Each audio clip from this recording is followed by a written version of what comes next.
Puro ingay lang daw ang former spokes sa kanyang mga statement laban sa House of Representatives, mga kakutsero. Umiinit ng umiinit itong diskusyonan tungkol sa dahil ba dun sa naganap na pagsasalita ni former President Rodrigo Duterte laban sa House of Representatives.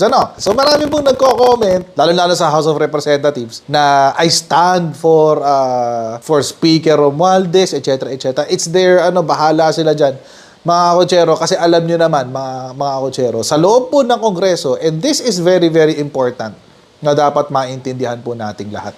Lalong-lalo na sa Kamara de Representante. Ito po ay isang collegial body. Ibig sabihin, ito po ay pagsama-sama ng napakaraming tao. At sila po ay nagbobotohan sa mga gustong mga batas na maipasa, etc. etc. Ngayon po, importante po na maglabas sila